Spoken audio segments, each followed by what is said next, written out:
Cubaan. Tes.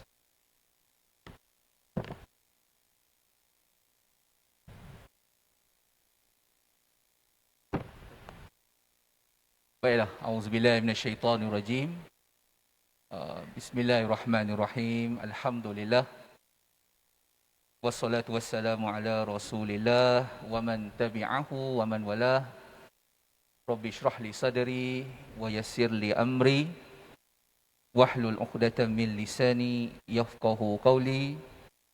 Rabbi yassir wa la tu'assir fa inna taysira 'alaika yasir. Rabbi yassir wa la tu'assir. Rabbi tammim bil khair. Allahumma taqabbal minna amin. Jadi ashabus sa'adah, ahli lembaga pengarah universiti, Jawatankuasa Pengurusan Universiti Sains Islam Malaysia, datuk-datuk, Tan Sri, ashabul fadilah, asatizah, profesor, para ulama, tak dilupakan ahli Jawatankuasa Kompleks Islam Tuanku Mukhris Universiti Sains Islam Malaysia. Bersama dengan saya juga rakan panel Profesor Madya Dr. Zulkhairi, para jemaah solat Jumaat, para penonton di USIM TV dan juga di FB Live. Assalamualaikum warahmatullahi taala wabarakatuh wa maghfiratuhu wa ridwanuh. Jadi alhamdulillah kita dapat bersama-sama pada hari Jumaat yang diberkati ini. Kita baru selesai menerima amanat daripada Profesor Datuk Dr. Rizal. Alhamdulillah. Moga USIM terus maju, lestari dan juga dapat memacu dalam memberikan hikmat dan terus relevan di mata dunia, insya-Allah. Kita bersama dalam siri tazkirah, siri ketiga Tazkirah Sains Islam. Yang mana kali ini kita membawakan tajuk yang contemporary, yang sangat relevan, insya-Allah berfaedah, informatif kepada semua jemaah dan juga penonton di FB Live dan juga di USIM TV. Sangat relevan kerana nak masuk ke kompleks Islam pada hari Jumaat ni pun kan, kita wajib mendapatkan vaksinasi. Kan, kena ikut standard operating procedure yang telah ditetapkan oleh Majlis Keselamatan Negara kita. Perlu melepasi tempoh keberkesanan vaksin kan, dan tidak mempunyai apa-apa simptom, memakai pelindung muka kan, dan juga lain-lain SOP, penjarakan dan lain-lain. Namun begitu kita maklum, tajuk ini mungkin agak kurang menyenangkan bagi sesetengah yang masih cynical dan negatif dengan ikhtiar vaksinasi COVID-19 ini, COVID-19 ini. Namun apa yang perlu kita ketahui bahawa ikhtiar ini bukan kita yang pilih. Kan? Saya bukan kita pilih secara peribadi. Kan? Bukan keluarga kita sahaja. Dan bukan sesuatu yang kampung ataupun taman kita yang decide. Kan? Tapi ini adalah collective decision yang kita kena bersama-sama untuk kita menamatkan pandemik COVID-19 ini. Kan? Dipilih oleh ulul amri kita, kan? Oleh pihak Majlis Keselamatan Negara, dengan perbincangan dan juga eksperimen, kajian yang sangat menyeluruh oleh Kementerian Kesihatan Malaysia dan secara nakli-aklinya, integrasinya di situ dengan Jabatan Mufti, pihak pendidikan di JAKIM, kan? Malah di negara-negara seluruh dunia, kan? Sebagai satu ikhtiar bersama, kolektif untuk kita menamatkan pandemik COVID-19. Jadi kami berdua akan mengulas secara bergilir-gilir, kan, daripada aspek agama dan sains, daripada aspek nakli dan akli, okey, demi semua kita menjaga kepentingan dunia dan akhirat kita. Okey, insya-Allah saya akan serahkan kepada Dr. Zulkhairi untuk memulakan dulu dengan vaksinasi sebagai suatu ikhtiar bagi menamatkan pandemik ini. Dengan segala hormatnya dipersilakan Dr. Zul. Ahlan. Bismillahirrahmanirrahim. Assalamualaikum warahmatullahi wabarakatuh. Terima kasih Wan Fakrul dan hadirin yang dimuliakan sekalian. Jadi seperti yang kita maklum, program vaksinasi, program imunisasi COVID-19 kebangsaan telah dimulakan di negara kita mulai Februari, lebih kurang Februari tahun lepas. Jadi ini adalah satu keputusan yang saya kira bertepatan. Dan kalau kita lihat, kita tidak ke belakang. Walaupun ada beberapa negara yang telah memulakan awal, namun kita bukan yang ke belakang, mahupun kita bukan yang paling cepat memulakan. Akan tetapi rate ataupun kadar pemberian kita di antara yang tertinggi, terpantas, dengan liputan yang terbesar. Ini adalah satu kejayaan bagi program imunisasi COVID-19 kebangsaan yang telah dijalankan di negara kita dan mencapai sasaran. Saya kira pada ketika ini telah lebih 95% daripada bukan saja rakyat Malaysia, sebab pemberian ini tidak hanya diberikan kepada rakyat, bahkan mereka yang menetap di Malaysia, sama ada secara sah ataupun secara tidak sah. Kerana untuk melindungi semua, untuk melindungi masyarakat, COVID-19 ini dia tidak mengenal sama ada anda warga negara, anda berpasport masuk sini dengan izin ataupun tanpa izin. Oleh sebab itu kita perlu melindungi semua. Dan kalau kita lihat kembali program imunisasi ataupun vaksin yang telah diperkenalkan, bukan sahaja satu program yang baharu. Macam kita kecil-kecil dulu kan, kalau kita di sekolah misalnya, kalau kita ingat lagi di sekolah ada misi yang akan datang memberikan suntikan.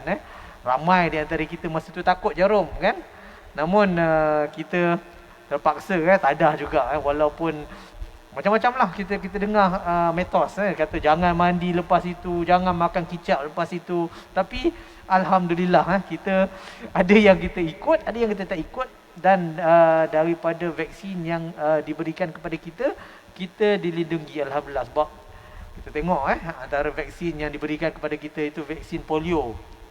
Vaksin pada sebelum tu, kalau ingat lagi, kalau kita imbas kembali sebelum tu lagi saya sebelum sekolah saya ingat lagi masa tu nenek saya bawa pergi injek ayah saya kerja, nenek yang bawa pergi injek di klinik desa yang berhampiran. Jadi kita tengok walaupun pengetahuan pada ketika itu nenek mak ayah kita bukan daripada dalam bidang perubatan, maksudnya tak ada Facebook nak baca tentang dakwah dan apa ni ilmu tentang ilmu, dia katakan ilmu kan, ilmu baru nak share, sharing is caring.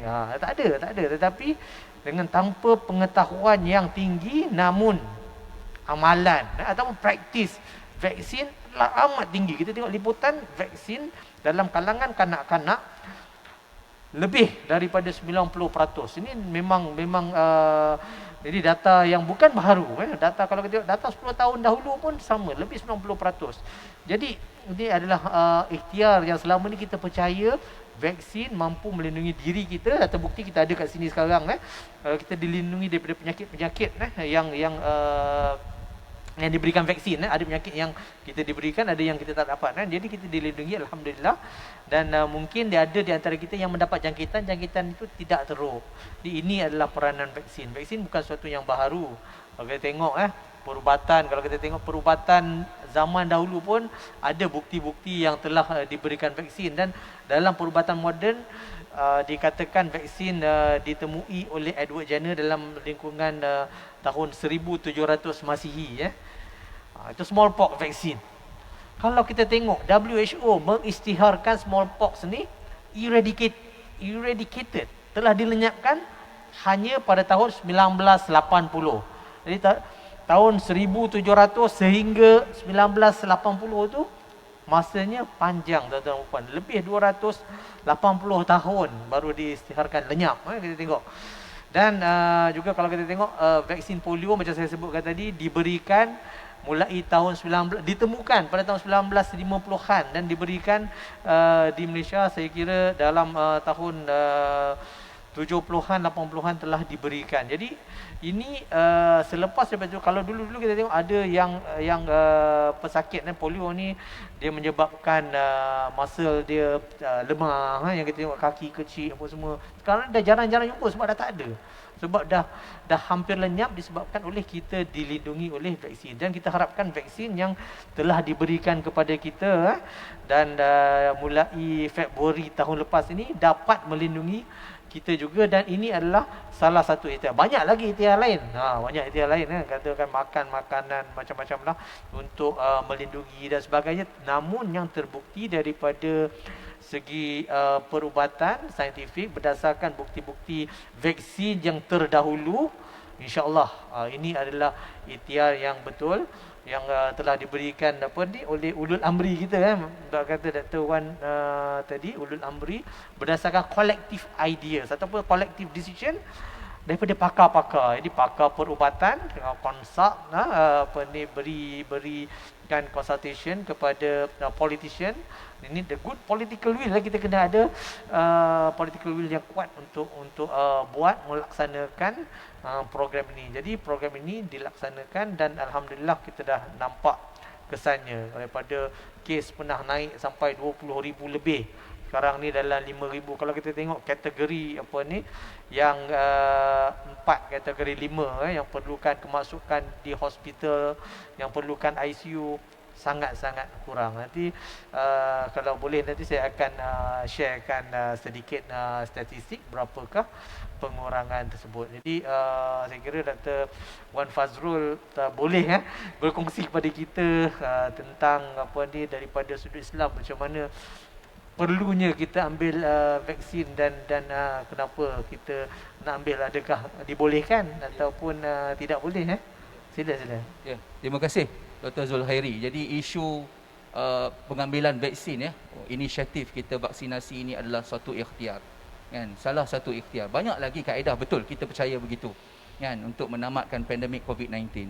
Dan dalam aspek akidahnya ini adalah perbincangan yang telah dibuat oleh para ulama kita daripada dahulu lagi kan. Kalau kita tengok di kampung-kampung kan, ada juga yang yang mula menyangkal kan, yang mula ragu-ragu, kalau tak sangkal pun dia ragu-ragu kan. Tapi ini adalah salah satu ikhtiar, usaha kan. Dalam perbahasan akidah, saya suka untuk petik di sini apa yang telah disebutkan oleh almarhum Syekh Ibrahim Al-Laqani dalam matan Jauharah Tauhid kan. Sebut dikatakan dalam matannya itu fil iktisab wa tawakkul ikhtilaf warajihu at-tafsil hasba ma urif kan. Jadi memang ada khilaf bila berbincang tentang ikhtiar tentang iktisab, usaha, dan juga tentang bertawakal. Ini antara perbahasan mungkinlah dalam kalangan kita di kampung, di pondok-pondok, di universiti, di hospital, di jalan-jalan kan, di kedai-kedai lepak makan kan. Dia kata kita tawakal je kan. Allah Taala ciptakan, takdirkan yang terbaik bagi kita kan.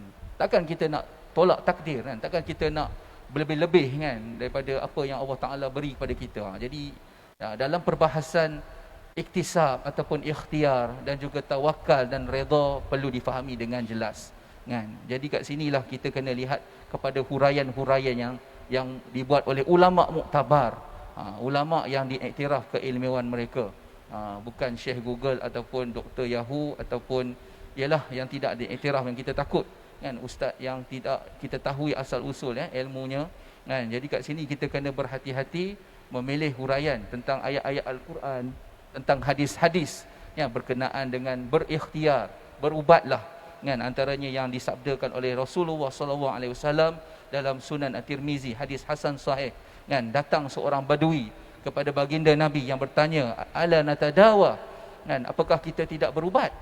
Apa jawab baginda Rasulullah SAW? Ikutan, kuduah, uswah kita.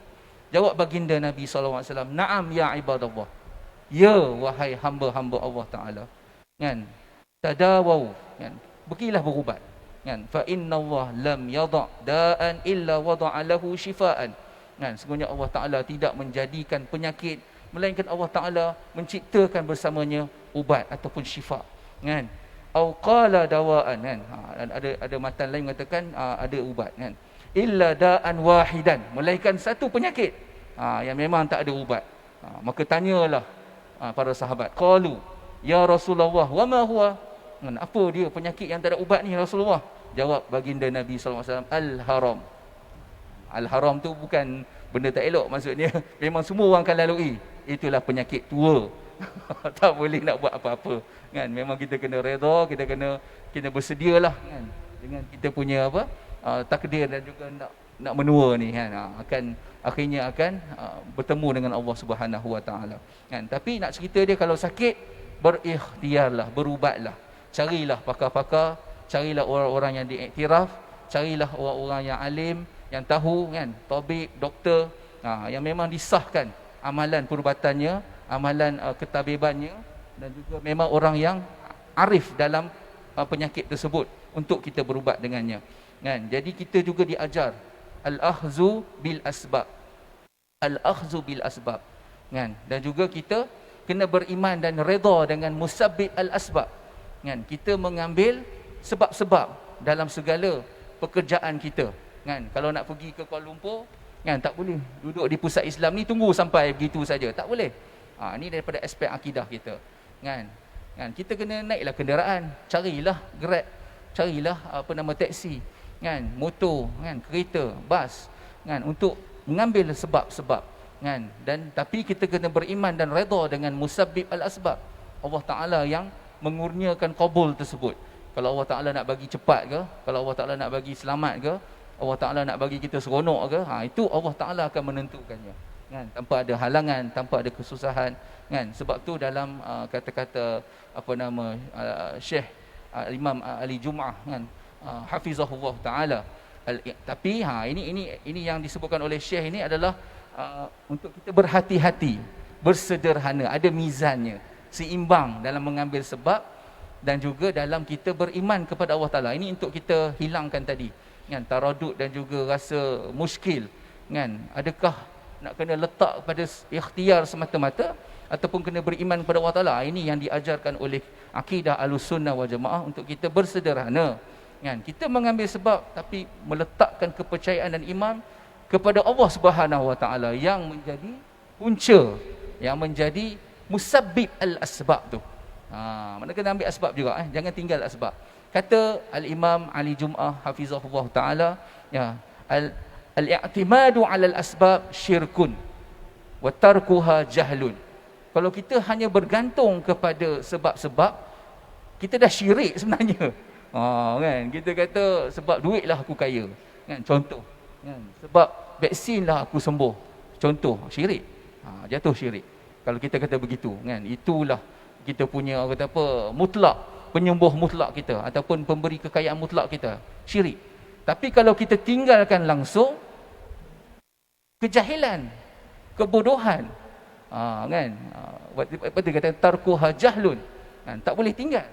Sebab dia adalah sunnatullah di situ, dia ada fitrah di situ, yang hukum alam, hukum sebab dan juga kesan dan akibat ada di situ kan. Sebab itulah kita diajarkan oleh para ulama kita kan untuk berdoa, Allahumma la taj'ali dunya fi qulubina waj'alha fi aidina kan. Janganlah engkau ya Allah Taala jadikan dunia dalam hati-hati kami kan, tapi kau letakkanlah dunia tu di tangan kami sebagai sebab, bukan sebagai mengikat diri kita dengan sebab-sebab tersebut.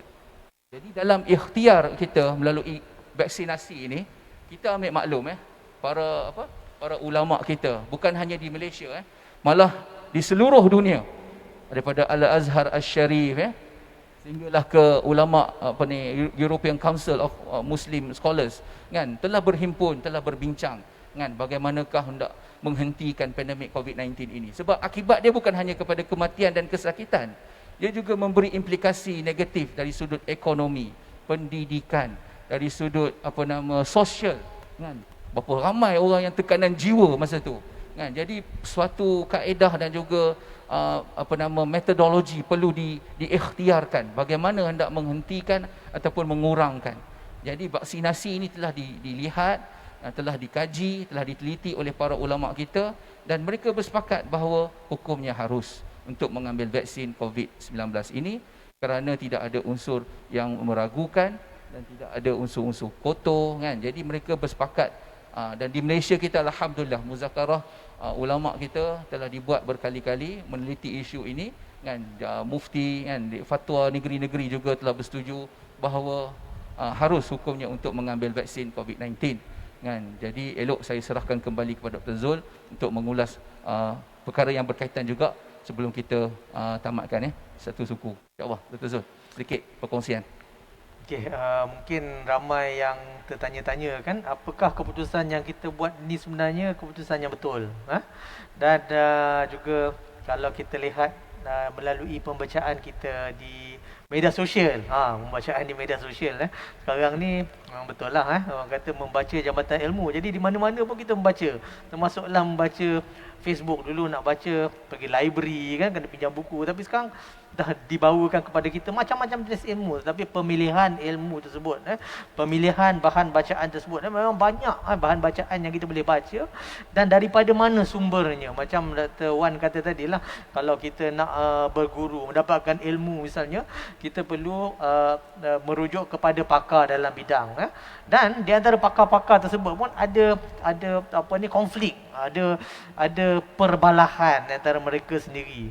Jadi kita pilih pendapat yang kita kira selamat, pendapat yang dikira ramai yang percaya, dan yang telah dibuktikan melalui proses-proses yang berlaku sebelum ini. Itulah yang kita buat.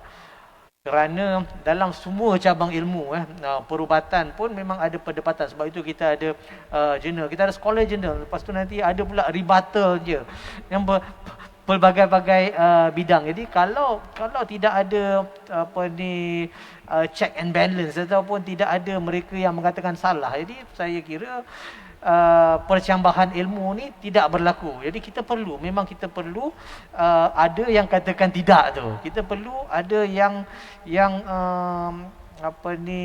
tidak percaya, supaya ada pihak lain yang boleh memberikan hujah-hujah untuk balas balik apa yang dikatakan tidak betul tersebut. Jadi sekiranya kita percaya tanpa ikhtiar pun, ini adalah satu yang perlu kita elakkan.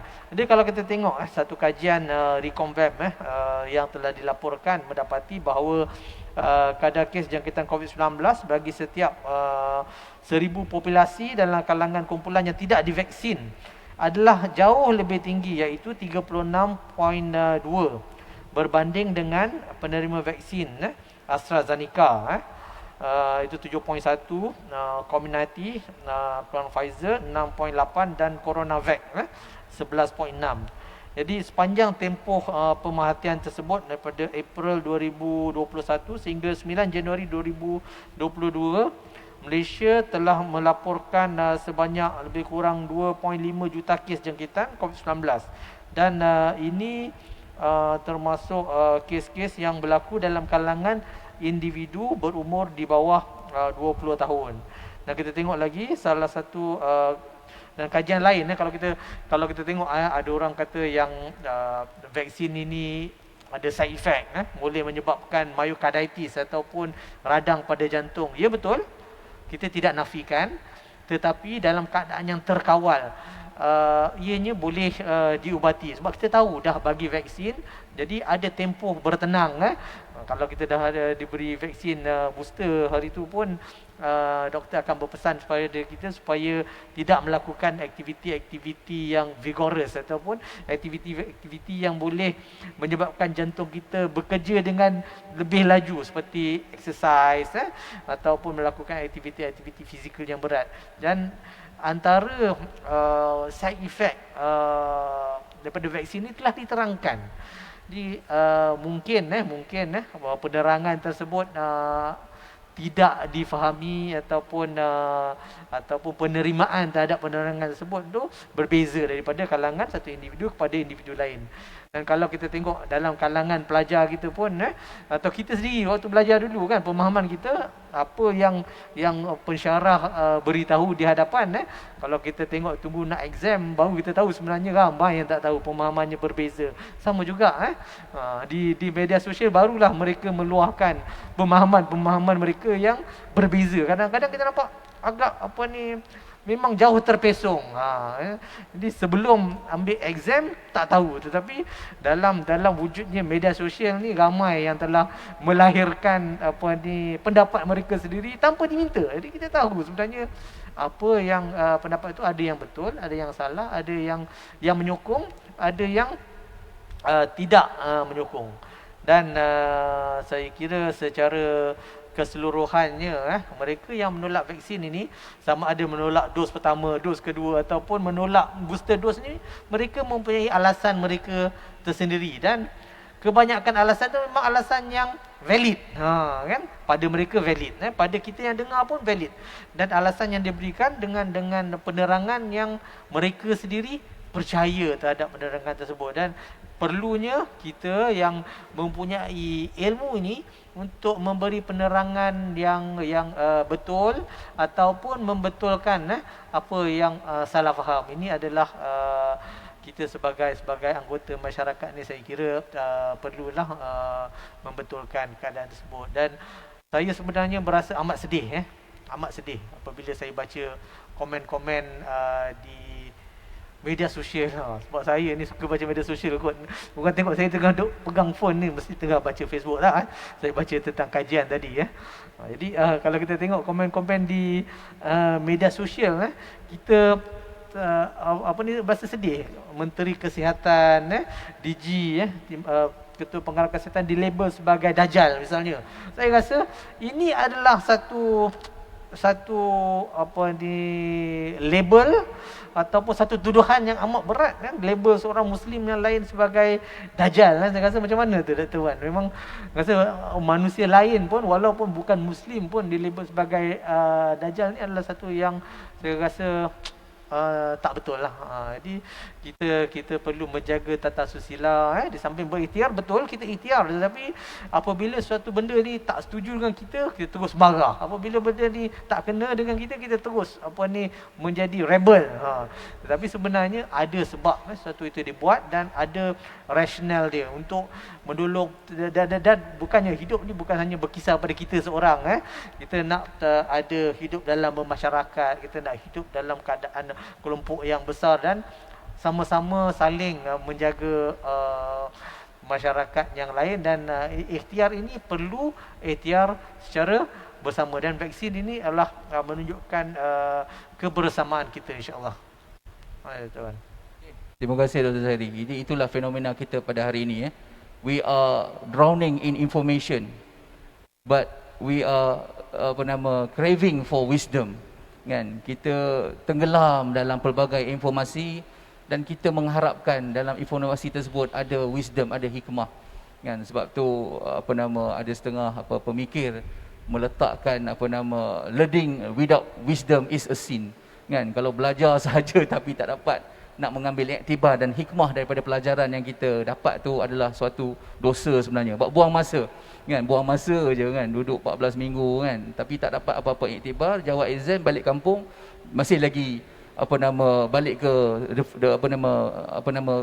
keadaan asalnya, macam orang yang tak belajar kan, tak ada hikmah yang dipetik kan. Sebab itulah kata hukama kita, al-inamal ilmu bita'allum wa inamal fiqhu bitafaqquh kan. Dan Allah Ta'ala mengangkat martabat orang yang mengaji, orang ulul albab kan. Jadi kita sebagai awamun nas yang bukan alim, bukan arif dalam perkara tersebut kan, fasalu ahla zikri in kuntum la ta'lamun, maka kita tanyalah kepada orang-orang ahli zikir, ahli ilmu, ahli dalam bidang itu kan, supaya kita mengetahui apakah baik, apakah yang buruk, apakah maslahah, apakah mafsadah. Dan kita tidak mengadu domba, kita memecah belahkan masyarakat kan, dalam isu vaksinasi COVID-19 ini sebagai salah satu ikhtiar. Dan kita tak kata dia adalah salah satunya jalan, dia adalah salah satu ikhtiar untuk kita menamatkan pandemik COVID-19 ini. Dan moga-moga Malaysia kita, dunia kita kembali aman, dapat bekerja, dapat belajar, dapat hidup dengan sejahtera, ekonomi kita pun maju, insya-Allah. Ya, Dr. Zuhairi, jadi boleh kot kita tangguhkan dulu Dan setakat ini saja dahulu segala kekurangan dan kelemahan daripada pihak kami, dan segala kelebihan dan juga kesempurnaan daripada Allah Subhanahu Wa Taala. Jadi insya-Allah kita bertemu lagi dalam Tazkirah Sains Islam siri yang seterusnya. Kita tangguhkan dengan bacaan tasbih kafarah dan surah Al-Asr. Subhanakallahumma bihamdik Asyhadu an la ilaha illa anta astaghfiruka wa atubu ilaik. Bismillahirrahmanirrahim. Wal 'asri innal insana lafi khusr illa allazina amanu wa 'amilus solihat wa tawassaw bil haqqi wa tawassaw bis sabri. Shadaqallahul azim. Sekian saja. Wassalamualaikum warahmatullahi taala wabarakatuh wa maghfiratuhu wa ridwanuh. Ila liqa.